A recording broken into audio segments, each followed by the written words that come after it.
You can tell a ton about the emotional and social health of a person by how they go about getting what they want. And frankly, I guess we could say you can tell a lot about your own social and emotional health if you take a minute to evaluate how you go about getting the things you want from other people. I got to admit, sometimes I don't like what I see when I put myself to this test, but here's how it works. Healthy people will tend to do the thing where they have a thing that they want, or they want to achieve something relationally, and they're like, hey, I have this thing that I want, and here's why, and this is the role that I would like you to play in that. And then they give you the respect of saying, no, that doesn't make sense for me, or okay, sure, or let me give you a counter proposal. Unhealthy people, including unhealthy versions of me, don't go through the front door. We go through the side door with gimmicks and manipulation and games because we're almost afraid to admit what it is that we actually want to get out of a situation. So because we know that if we expose our motives and our end game and what we're going for, that we'll be told no, we instead use emotional gimmicks to make other people feel guilty, or we will assume the role of the victim to try to get what we want through pity, or we will go with parallel truth, stuff that parallels truth and reality, but it's actually fiction. It's just very, very hard to detect. We will go with all kinds of biased ways to torture reality to work people around to get the things that we want. And it's gross. And when you catch somebody doing it to you, you just feel sick and used and blah. And also you feel a little resentful toward the person who did it. And when you catch yourself doing it, or let me put this differently, when I have caught myself doing it, it's one of the most disappointed in myself feelings that I ever have. If I have something that I want that is so dark or problematic that I don't want to tell the people I love and need to work with in order to get it, then I shouldn't want that thing. But hey, we're human. So you've been there, I've been there on the giving end, on the receiving end. Grace to you and to everybody. We've all got our good days and our bad days, but I bring this up to say we know what the practice looks like. We know what healthy and truthful looks like. We know what manipulative and sleazy looks like. And boy, do we get every single version of manipulative and sleazy out of the devil. I mean, it makes sense. He's the devil. It's kind of in the name and everything. When we look at his second temptation of Jesus in Matthew chapter 4. So you remember last time around, the devil takes him, he doesn't take him out in the wilderness. The Spirit takes him out in the wilderness, and he's like, hey, turn these stones to bread. You know, you've been fasting 40 days and whatnot. You're probably real hungry. And Jesus is like, no, because man doesn't live on bread alone, but on every word that comes from the mouth of God. And it's a direct quote from Deuteronomy 8:3, and he fends off the devil's thrust in this sword fight with a counter of Bible. And now he's going to do it again. But the devil is clever. He's going to employ the Bible in his offensive offensive attack, lunge as well. So here we go. Then the devil took him to the holy city and had him stand on the highest point of the temple. If you're the Son of God, he said, throw yourself down, for it's written, he'll command his angels concerning you, and they'll lift you up in their hands so that you won't strike your foot against a stone. Jesus answered him, it's also written, don't put the Lord your God to the test. And then we're on to the next thing. That's it. Apparently that's what a victory looks like. Okay, nuts and bolts here, obvious stuff. It feels like we're getting into some kind of teleportation thing, and I'm not going to lie to you, that is weird for me. I don't exactly know how they got to the top of the temple. The way this usually gets handled in movies and TV shows and stuff is almost like this is some sort of vision quest where Jesus is in this kind of loopy haze with maybe some kind of herbs from the desert affecting his mind and his judgment, and everything's kind of blurry, and there's a light-colored vignette around the edge of the screen, and then they just bamf from place to place, and they appear, and you don't really know if this is reality or some kind of weird dream sequence.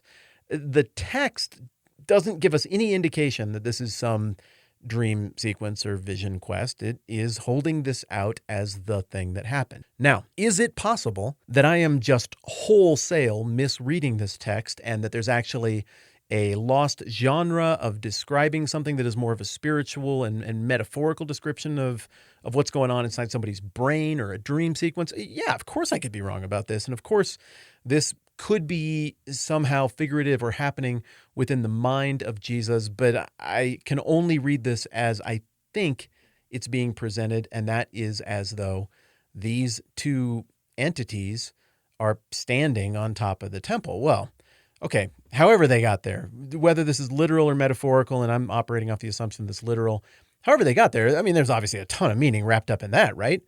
I mean, one, it's the temple. This is where God lives. In the Old Testament theocracy, well, even before the theocracy, God, he was the leader of his chosen people, and they had a place where God's presence kind of hung out. The Ark of the Covenant was representative of that, and the tabernacle was this traveling house for God that he'll dwell among his people. And then the temple is a permanent place. You'll recall that David is the one who was like, I am going to build you an amazing temple. But it was actually God who said, no, you're not. It's going to be your kid. And then God goes on to make with David the Davidic covenant about this great kingdom and this great king and all the stuff that points to Jesus.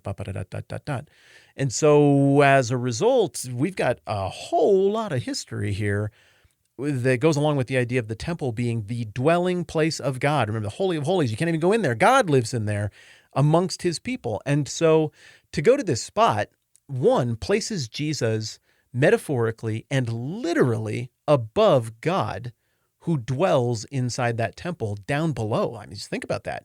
He's dancing on God's roof right now.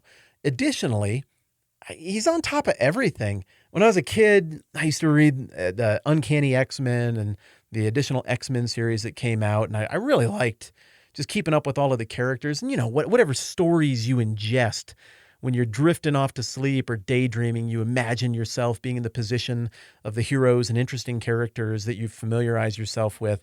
And I always liked Archangel, Warren Worthington III. He's really a lame character by comparison to others now. He's just a guy with wings so he can fly around. But that was really novel in the 1960s when Stan Lee introduced the X-Men. And I just always thought he was a really cool character. And I always thought it'd be really cool to have gigantic wings and that shot sharp razor blades out of him if you wanted to, because that's angsty and sweet. And, well, also the flying thing would be cool. But also, when you're the smallest kid in school and you get pushed around a little bit and stuff isn't going your way, you're probably going to have some kind of daydreams about how cool it'd be to be like, I'll show you. Look, I'm in a unitard and I'm muscle bound and I have gigantic metal wings, because that would make everybody think you were the awesomest. But I remember drifting into this place, like, just how cool would it be to just like show everybody, like, look what I can do and you can't do it. I am completely exceptional compared to all of you. And I'd like to think I've become emotionally a little bit more healthy, though, as we discussed at the beginning of the episode, I probably have a ways to go. And so kid me would daydream about that stuff because of the way it would bring attention and glory and fandom and adoration from fifth grade girls to me because of my cool wings. Well, likewise, I think even as an adult, that is still here, because this isn't just the place where God lives. It's also the place where everybody hangs out. And not just like all the Jewish people, but all of the Roman occupiers hang out here. They had a fortress, the Antonia. I think that's right, the Antonia, right? It's the fortress that was kind of adjacent right there around the temple and the walls, and it was kind of a place to supervise what was going on, on the part of the Romans. And so the point is this: you would have had this cosmopolitan crowd always standing right there under the temple, ready to be awed and impressed by how awesome you are. So the temptation here is kind of twofold. One, put yourself above God. Two, show everybody that all the attention belongs to you. And I guess if there's a third, it's skip to the end. Don't wait around for all the other stuff that needs to go down, for all of this righteousness to be fulfilled. Don't do the whole cross thing. I mean, you're going to sweat blood. You're going to be freaking out so much about having to face that. I mean, you're going to ask your own Father to find some other way to get it done and for this cup to pass from you. Don't put yourself through all of that. Everybody will know that you're God. You'll be protected. You won't die here. You don't have to suffer that death. Just throw yourself off of it. The gist will get through. It'll come across. And if you have any questions about that, Jesus, like, look, there's Bible. He'll command his angels concerning you, and they will lift you up in their hands so that you will not strike your foot against a stone. What a lovely thing to throw out there. And we're going to break down what he's doing with that verse tomorrow, as well as what Jesus is doing. So if the last temptation was an appeal to Jesus' just basic human need and hunger and desire, this one is an appeal to pride. It's an appeal to something that, frankly, most of us lose the battle with all the time. This just kills me. How easy is it for us to write narratives about our own awesomeness, or even motivated by pride and self-obsession, to write loathsome narratives of ourselves about how bad we are, how terrible and disastrous the things we've done are. Both of those are enormously self-centered, and both of those produce nothing in terms of us paying attention to or caring about those around us. Those are both ugly, prideful cycles. And Jesus, it looks like he just passed a test that literally every human ever has failed repeatedly. Even the humblest of us and the best of us don't get this right, but Jesus absolutely does. And again, we'll break down his response later on, but he says, it's also written, don't put the Lord your God to the test. So Satan pulls out the manipulative stops to be like, well, if you're this, do this. If you're my friend, you'll do this. We know all of these gimmicks. We see through it, of course, but even though we see through it, it's a pretty good temptation. Skip a miserable, torturous, horrible death. Have everybody know that you're awesome. I mean, this could still be redemptive, right? It's just skipping to the end and doing it a little different way. Yeah, but still ringing in the ears of the original audience would be that passage we looked at a couple days ago, where Moses just sort of skipped to the end. I mean, the point is the water comes out of the rock, right? Doesn't matter how we do it. I just whack this thing a couple times and point out my own awesomeness in the process. Like, I'm the only one who can smack the rock and water comes out. Yeah, he didn't get to see the promised land because of it, though, because that wasn't the God-ordained route to resolving the problem. The God-ordained route brought glory to God and did things in his time and through his ways and pointed to Moses' submission to God. Moses' route screwed that up.